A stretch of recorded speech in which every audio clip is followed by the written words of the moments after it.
फूलपुर गांव में रीना अपने पति रोहन और अपने दो बेटों सोहन और मोहन के साथ बड़ी ही हंसी खुशी से रहती थी। रीना और रोहन को एक बेटी भी चाहिए थी, तो वो अपनी इस इच्छा को पूरा करने के लिए आज शहर के अनाथ आश्रम से एक बच्ची को गोद लेने जा रहे हैं। बेटा, दोनों घर पर ही रहना। आज हम तुम्हारे लिए शहर से एक गिफ्ट लाने वाले हैं। हम शाम तक लौट आएंगे। रीना और रोहन अनाथ आश्रम पहुंच जाते हैं और सभी जरूरी औपचारिकताओं के बाद उस बच्ची, जिसका नाम परी होता है, उसे घर लेकर आ जाते हैं। सोहन, मोहन, बेटा, ये तुम्हारी बड़ी बहन है। ये आज से हमारे साथ ही रहेगी। इसका नाम परी है। हेलो परी दीदी, अपने पंख तो दिखाओ हमें। माँ ने कहा था कि परियों के पंख होते हैं। चलो उड़कर दिखाओ। सोहन, अपनी बड़ी बहन को तंग मत करो। चलो दोनों भागो अपने कमरे में। परी, बुरा मत मानना, ये तुम्हारे छोटे भाई हैं। चलो अब तुम आराम कर लो, मैं तुम्हारे लिए खाना बनाती हूँ। लेकिन परी को तो सोहन की बात चुभ जाती है और दोनों भाई कभी भी परी को अपनी बहन मानते ही नहीं। ना तो वो कभी परी के साथ खेलते और ना ही परी से कभी भी ठीक से बात करते। रीना, तुम्हें नहीं लगता कि परी के आने से दोनों बच्चे खुश नहीं हैं? परी बहुत उदास रहती है। उस बेचारी के साथ अच्छा नहीं हो रहा है ये। अरे नहीं, ये तो बच्चे हैं। कुछ दिन बाद तुम खुद देखना, ये सब घुल मिल जाएंगे। उधर सोहन घर के बाहर खेल रहा होता है कि अचानक से एक भयानक सी चुड़ैल आती है और सोहन का गला काट देती है। मम्मी, पापा, एक चुड़ैल ने सोहन का गला काट दिया। परी की आवाज सुनकर दोनों बाहर देखते हैं कि सोहन की लाश घर के बाहर पड़ी हुई है। रोहन और रीना बहुत दुखी होते हैं और बड़ी मुश्किल से इस दुख की घड़ी में खुद को संभालते हैं। कुछ दिन बीतते हैं। मोहन और परी भी अच्छे दोस्त बन जाते हैं।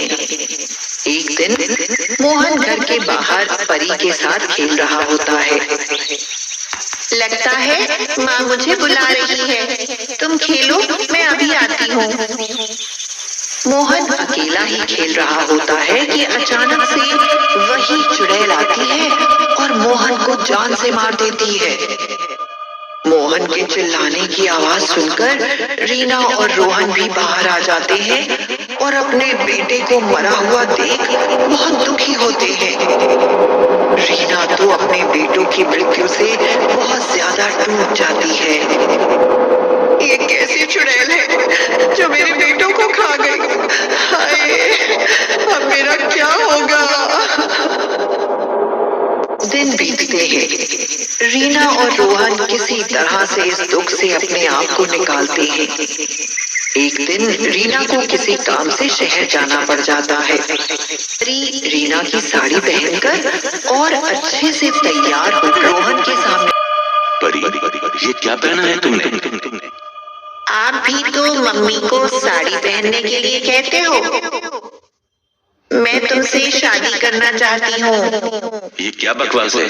तुम इतनी बदतमीज कैसे हो सकती हो? मुझसे शादी करो या फिर मरो। परी एक बड़ा सा चाकू लेकर रोहन को मारने के लिए आगे बढ़ती है, लेकिन अचानक से रीना पीछे से आकर परी के सिर पर जोर से वार करती है और परी बेहोश होकर जमीन पर गिर जाती है।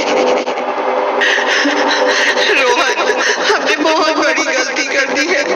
ये कोई बच्ची नहीं है, बल्कि यही वो चुड़ैल है जिसने हमारे बच्चों को मारा है। रीना, तुम पागल हो गई हो क्या? अरे ये तो एक छोटी बच्ची है।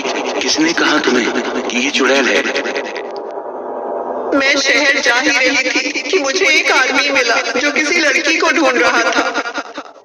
बहन, क्या इस गांव में कोई ऐसा परिवार है जो अनाथ आश्रम से किसी लड़की को गोद लेकर आया हो? पर पहले मुझे बताओ कि बात क्या है।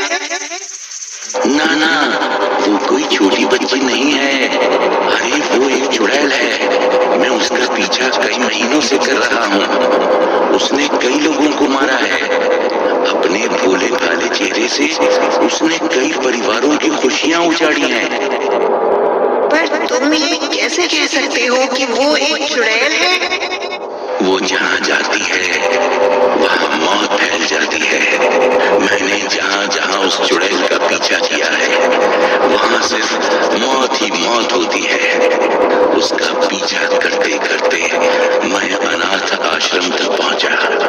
वहाँ से मुझे पता चला कि इस गांव के किसी परिवार ने उसे गोद लिया है।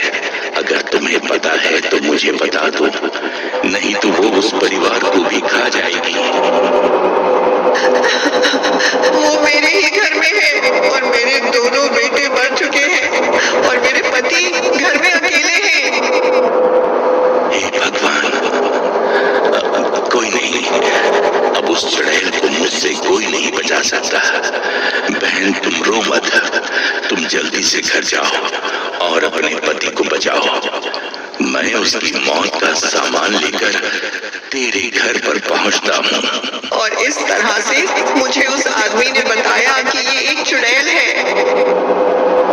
रोहन और रीना बात कर रहे ही होते हैं कि परी को होश आ जाता है और परी एक भयानक सी चुड़ैल बन जाती है और वो चुड़ैल चाकू से रोहन पर वार करती है और रोहन भी मर जाता है। अब तू भी मरेगी, तुझे मुझसे कोई नहीं बचा सकता। चुड़ैल रीना को मारने के लिए जैसे ही आगे बढ़ती है वो अनजान आदमी करता है। त्रिशूल की लगते ही चुड़ैल घायल होकर गिर जाती है। वो जान से मार देता है।